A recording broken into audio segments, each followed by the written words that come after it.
The autumn wind carried the scent of pine and approaching winter as Sarah Townsend struggled under the weight of fallen branches, her knuckles white against the rough bark, the memory of her late husband still haunting every step she took through the Colorado wilderness. The year was 1877, and 2 harsh winters had passed since influenza had claimed Thomas, leaving Sarah alone to manage their small homestead nestled in the foothills outside Silver Creek. At 28, she was neither young enough to easily start anew nor old enough to surrender to permanent solitude. The land demanded constant work, especially as cold weather threatened to descend once more upon the mountains. Sarah had ventured deeper into the woods than usual, desperate to stockpile enough firewood before the first snow. Her woolen shawl provided little protection against the chill that seeped through her calico dress. She'd already made 3 trips back to her wagon, loading it with as much wood as her slender arms could carry. Just one more load, she muttered to herself, bending to gather the larger pieces she'd been saving for last. The weight proved immediately troublesome, her arms trembling beneath the strain as she attempted to hoist the bundle against her chest. Her worn boot caught on an exposed root, sending her tumbling forward. The logs scattered as she fell hard, pain shooting through her ankle. Sarah gasped, her hand flying to the injured limb as tears sprang unbidden to her eyes. "Madam, you all right there?" The deep voice startled her nearly as much as the fall itself. Sarah looked up to find a tall stranger on horseback regarding her with concern. He dismounted in one fluid motion, approaching cautiously. His worn leather vest and dusty hat marked him clearly as one of the cowboys who occasionally passed through the region, driving cattle between the high country summer pastures and lower winter grazing lands. "I'm fine," she insisted, even as pain pulsed through her ankle when she attempted to stand. "Begging your pardon, but you don't look fine." He knelt beside her, his voice gentle despite his imposing height. "Name's Kieran Kelly. I was riding fence line for the double cross when I heard somebody moving through these woods." Sarah regarded him cautiously. His face bore the weathered look of a man who spent his days under the open sky, but his blue eyes held kindness, not threat. Still, she'd learned to be wary of strangers since Thomas died. "Sarah Townsend," she replied, wincing as she shifted her weight. "I was gathering wood for winter." Kieran nodded, his gaze taking in her simple dress, the wedding band still adorning her finger and the scattered wood. "Your husband nearby, Mrs. Townsend?" "Widowed," she answered simply. 2 years now." Something flickered in his expression, understanding, perhaps before he gestured toward her ankle. "May I?" After a moment's hesitation, Sarah nodded. His touch was surprisingly gentle as he carefully examined her ankle, calloused fingers probing with practiced precision. "Not broken, I reckon, but a bad sprain for certain. You're not walking on this today." He looked up, meeting her eyes. "Your place far?" "Half a mile north near Cottonwood Creek." Kieran rose to his full height, surveying the scattered wood. "Tell you what, Mrs. Townsend, let me help get this wood loaded and see you home safe." Before she could protest, he began gathering the logs with ease, stacking them in a neat pile. Then, to her astonishment, he crouched beside her again. "I'll need to lift you, madam, if that's acceptable." His tone remained respectful, his eyes never leaving hers. Sarah hesitated. It had been 2 years since anyone had touched her with such intention. 2 long years of solitude and self-reliance, yet her throbbing ankle left little choice. "Very well, Mr. Kelly." In one smooth motion, Kieran gathered her in his arms, lifting her as if she weighed no more than a child.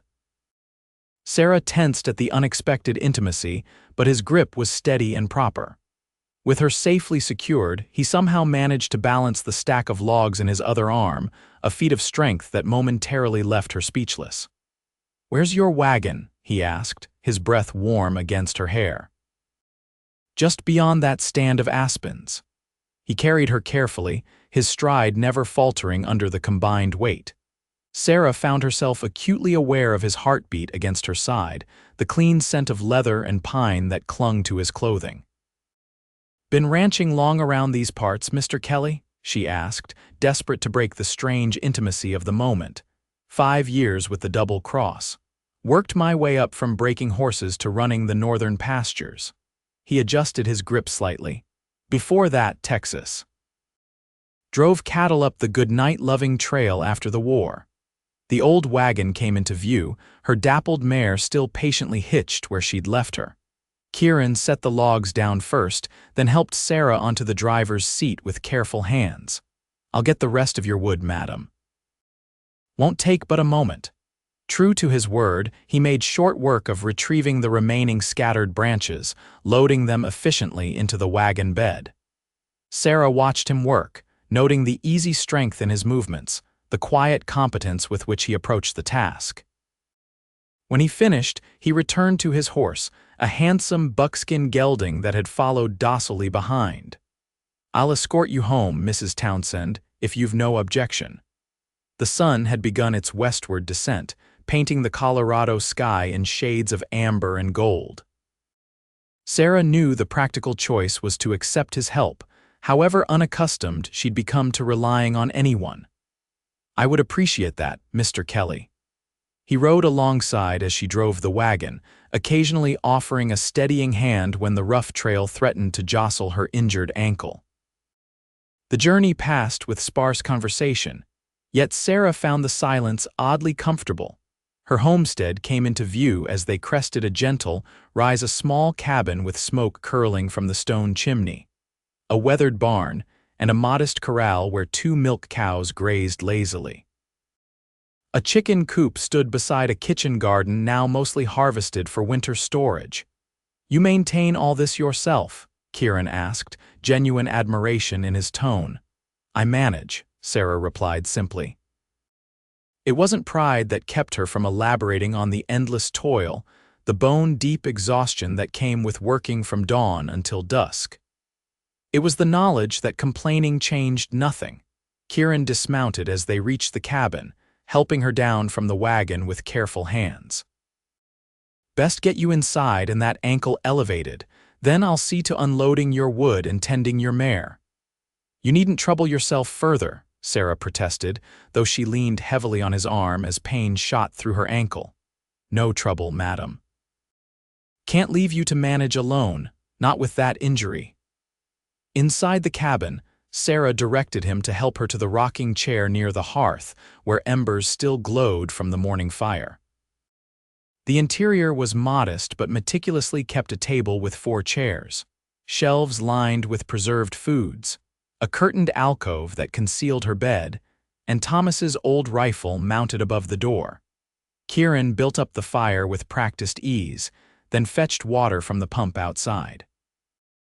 "Cold water and rest will help with the swelling," he explained, gently positioning a damp cloth around her ankle. "My pa was a medic during the war, picked up a few things from him." For the next hour, he worked steadily around her property, unloading the wood, stacking it neatly alongside the cabin, unhitching and brushing down her mare, and even milking the cows when she explained it couldn't wait until morning. Sarah watched through the window as this stranger, this cowboy who'd appeared from nowhere, completed chores that would have taken her hours, all without complaint. When he finally returned to the cabin, the sky had darkened to deep indigo, stars emerging like scattered diamonds above the mountains. "You must be hungry," she said, attempting to rise. "Stay put, Mrs. Townsend." His tone was gentle but firm. "I can manage a simple meal, just direct me to what you need." Under her instructions, Kieran prepared a modest supper of beans, cornbread from the morning's baking, and slices of salted venison. He moved around her small kitchen with surprising competence for a cowboy, and soon the cabin filled with the aroma of warming food. They ate together at her table, the lantern light softening the hard edges of their faces. Sarah found herself studying him when he wasn't looking, the way his hands, large and work-roughened, handled her mother's china with unexpected care, the thoughtful furrow that appeared between his brows when she mentioned the difficult growing season, the genuine interest in his questions about her life. "How far to the double cross from here?" she asked as they finished their meal.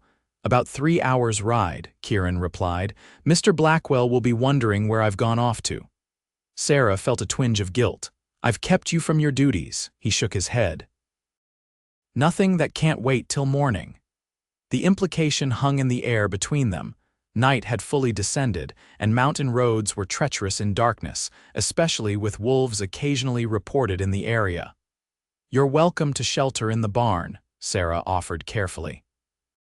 I couldn't in good conscience send you riding through these hills after dark, not after all your help. Relief flickered across his features.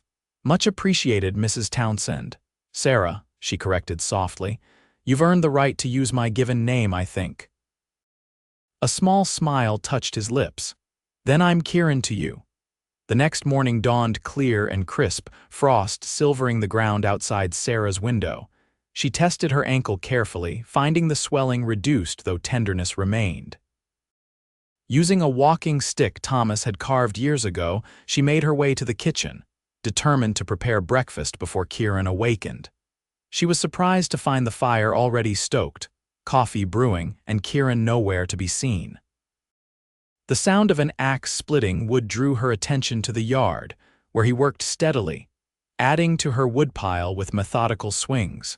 Sarah watched him for a moment from the doorway, admiring the efficiency of his movements.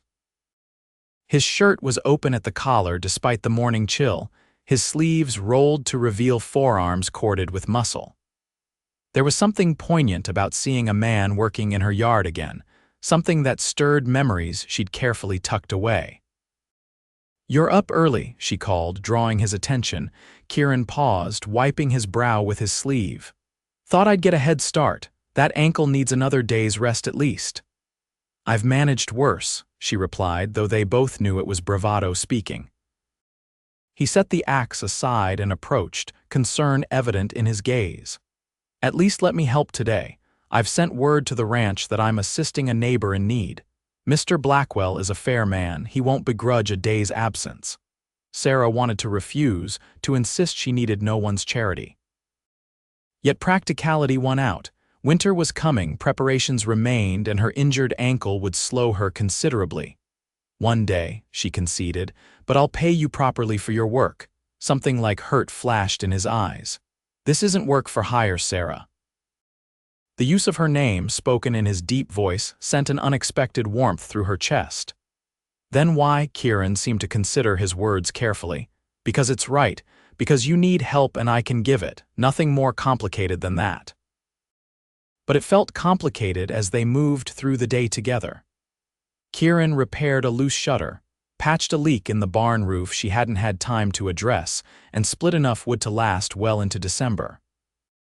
Sarah directed from her chair on the porch, her ankle propped on a stool, feeling simultaneously grateful for his assistance and unsettled by how quickly he disrupted her carefully constructed independence.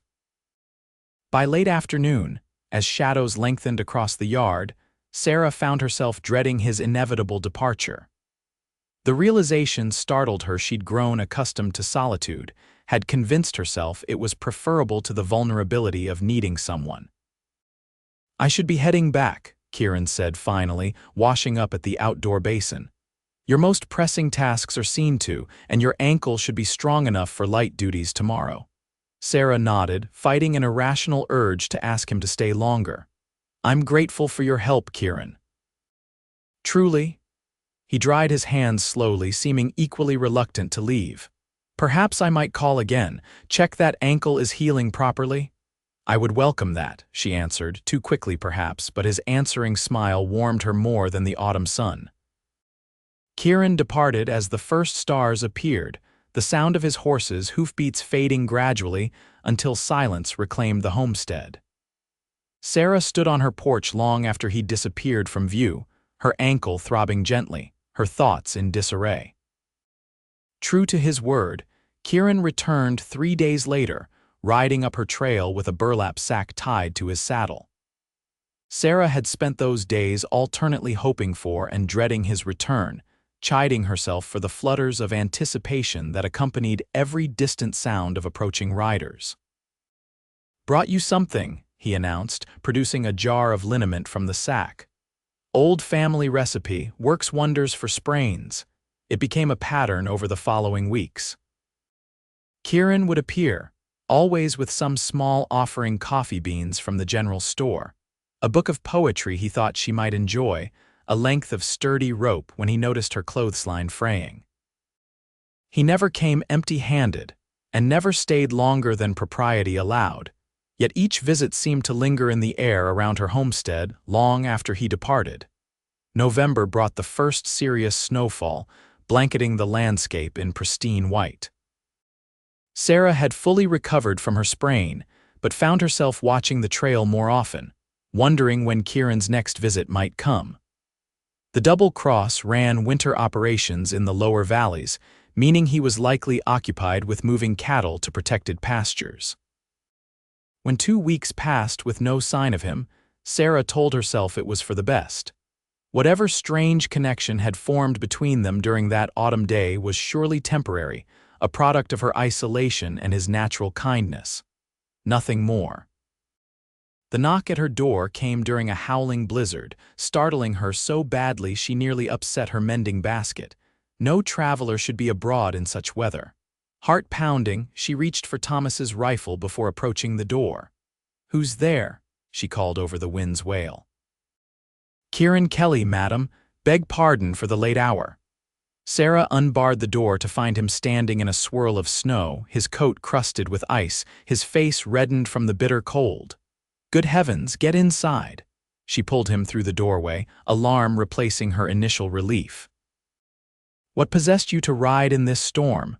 Kieran stomped snow from his boots, his entire frame shivering violently.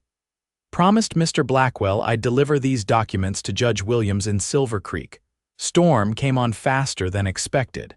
His voice sounded rough, strained. "Wouldn't have troubled you, but my horse nearly foundered in a drift. Your light was the only one for miles." Sarah helped him remove his frozen coat, noting with concern how he swayed slightly on his feet. "You're half frozen yourself. Sit by the fire while I make something hot to drink." He sank into the chair without protest, a worrying sign from a man usually so insistent on proper manners. Sarah worked quickly, brewing strong coffee laced with honey, all while casting worried glances his way. His normally tanned face had taken on an alarming pallor beneath the wind burn, and his cough, when it came, sounded deep and troubling. "How long were you out in that storm?" she asked, pressing the warm mug into his trembling hands. "Few hours, maybe more." He attempted a reassuring smile that didn't reach his eyes. Lost track of time fighting the wind. By morning, it was clear Kieran would go nowhere soon. The storm had intensified into a full mountain blizzard, and he had developed a fever that left him alternating between shivering fits and burning heat. Sarah's experience nursing Thomas through his final illness made the signs unmistakable. Kieran had developed lung fever, likely from exposure to the brutal elements. For 3 days, the blizzard raged outside while Sarah fought a different battle within her cabin walls. She applied mustard plasters to Kieran's chest, spooned broth between his cracked lips when he was lucid enough to swallow, and bathed his forehead with cool cloths when the fever burned hottest. She slept in snatches, curled in her rocking chair beside the bed she'd insisted he take, startling awake at each labored breath or delirious murmur. On the 4th night, when his fever broke at last, Sarah found herself weeping silently with relief. Kieran's eyes, clear for the first time in days, found hers in the lamplight. "You're still here," he whispered, his voice ragged. Sarah wiped her tears hastily. "Where else would I be? It's my home." "No," he clarified, reaching weakly for her hand. "You stayed with me." The simple observation undid something within her chest, a knot of loneliness and fear she'd carried since Thomas's death. "Yes," she answered simply, allowing her fingers to curl around his. "I stayed." The storm eventually relented, but winter's grip remained firm on the mountains. Kieran's recovery was slow, his strong body weakened by the illness. Sarah maintained a careful distance once he was past the worst danger, aware of the impropriety of their situation yet unable to suggest he leave while traveling remained treacherous. For his part, Kieran seemed to understand her dilemma. He slept in the barn once he was strong enough to walk the short distance, despite her protests about the cold. During daylight hours, he insisted on earning his keep, handling the heavier chores while still respecting the boundaries of propriety. Their evenings developed a rhythm: quiet meals by lantern light, conversations that stretched longer as they grew more comfortable with each other's presence. Sarah learned about his childhood in Texas, his service during the final year of the Civil War, despite being barely 18, his dreams of someday owning his own small ranch. He listened with equal interest to her stories of growing up in Pennsylvania, her journey west with Thomas after their wedding, the challenges and joys of building a life in the Colorado wilderness. "Did you love him very much?" Kieran asked one evening as they sat before the fire, the question gentle but direct, Sarah's hands stilled on her knitting. "Yes, we were childhood sweethearts. He was a good man. I'm sorry you lost him. As am I." She studied the dancing flames for a moment, but grief changes with time. The sharp edges soften eventually. Kieran nodded, his gaze thoughtful. "My mother used to say that love never truly leaves us. It just finds new ways to exist." The words lingered between them, filled with unspoken possibilities neither was quite ready to acknowledge. December passed in this strange domestic harmony, each day blurring into the next as snow continued to isolate the homestead from the outside world. Sarah found herself dreading the inevitable thaw that would allow Kieran to return to the Double Cross, while simultaneously worrying about what neighbors might think of their prolonged cohabitation. However innocent it remained, Christmas arrived with a brief reprieve in the weather. Kieran presented her with a carved wooden box he'd been secretly working on in the barn, the lid inlaid with a delicate pattern of stars. "It's beautiful," Sarah whispered, tracing the intricate design. "My father taught me. Said a man should know how to create beautiful things, not just useful ones." His eyes never left her face as she examined his gift. Sarah's offering was more practical: a new woolen scarf she'd knitted during the long evenings, the yarn dyed a deep blue that matched his eyes. When their fingers brushed during the exchange, neither pulled away immediately, the touch lingering like a question. January brought another blizzard, followed by a dangerous thaw and freeze cycle that turned the mountain trails to treacherous ice. February arrived with its short days and bitter winds, keeping Kieran at the homestead far longer than either had anticipated. They developed wordless routines. He rose first to handle the outdoor chores while she prepared breakfast. She taught him to read music on her mother's old songbook, while he showed her how to repair leather tack. It was during one of these quiet evenings, with snow falling gently outside the frosted windows, that something shifted between them. Sarah had been playing a simple melody on the small piano Thomas had hauled all the way from Denver as a 5th anniversary gift. Kieran sat nearby, whittling a piece of pine, his attention seemingly on his work. "My wife enjoyed music," he said suddenly, the words falling into the room like stones into still water. Sarah's fingers froze on the keys. In all their conversations, he had never mentioned a wife. "I didn't know you were married," she said carefully. Kieran set aside his carving, eyes fixed on the fire. "Just shy of a year. Her name was Mary. Fever took her and our unborn child 6 years ago." Understanding bloomed within Sarah: his competence with household tasks, his gentle handling of her during her injury, his reluctance to speak of personal matters until now. "Is that why you came west?" she asked softly. He nodded. "Couldn't bear Texas anymore, too many memories." His gaze finally met hers.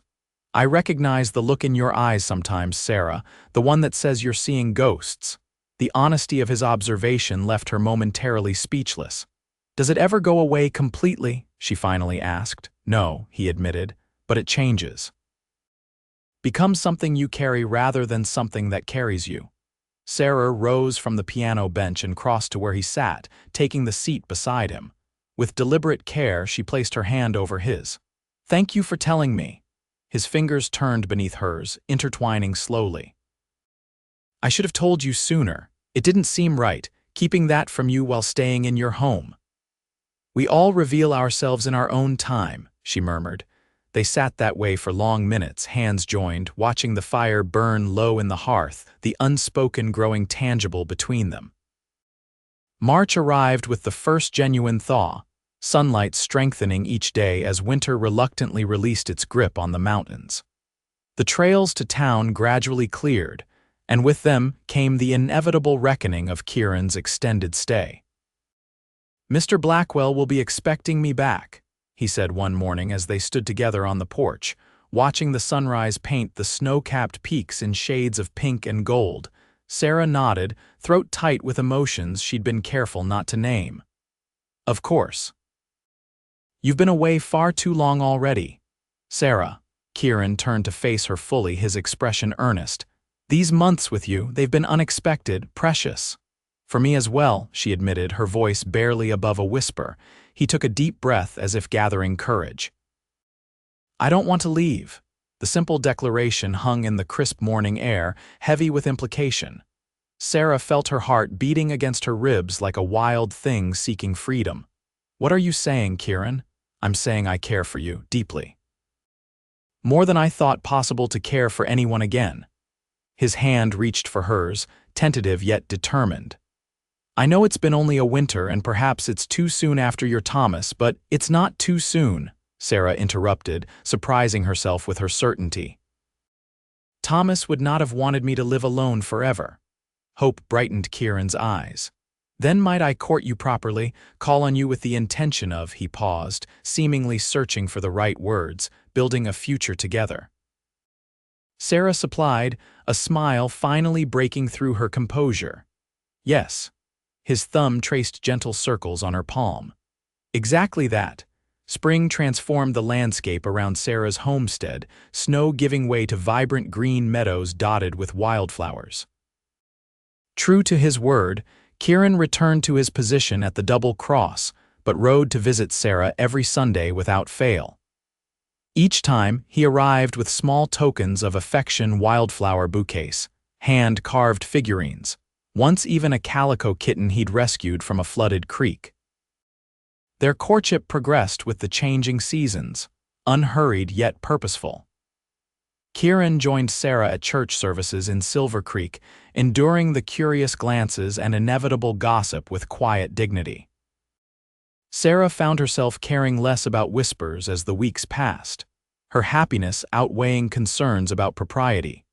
By midsummer, when Kieran formally asked for her hand beneath the spreading branches of the old cottonwood tree, Sarah's acceptance came without hesitation. They were married in September, just as the aspens began their golden transformation, in the same small church where she had once mourned Thomas. "Are you happy, Mrs. Kelly?" Kieran asked that evening as they stood together on the porch of what was now their shared home. Sarah leaned into his embrace, watching the sunset paint the mountains in familiar shades of amber and gold. "Happier than I believed possible again," she answered truthfully, his arms tightened around her. "When I found you that day, gathering wood. When I fell and you lifted both me and those logs together," she finished, smiling at the memory. "I had no idea I was gathering the pieces of my own future," Kieran murmured against her hair. Sarah turned in his arms, rising on tiptoe to press her lips gently to his. "Perhaps some falls are really just beginnings in disguise." As twilight deepened around them, Sarah thought about the unexpected journey that had brought them together, a widow's tumble while gathering winter wood, a cowboy's compassionate strength, and the long, snowed-in winter that had allowed healing to take root in both their hearts. Life in the Colorado wilderness would never be easy, but facing it together made even the harshest seasons bearable.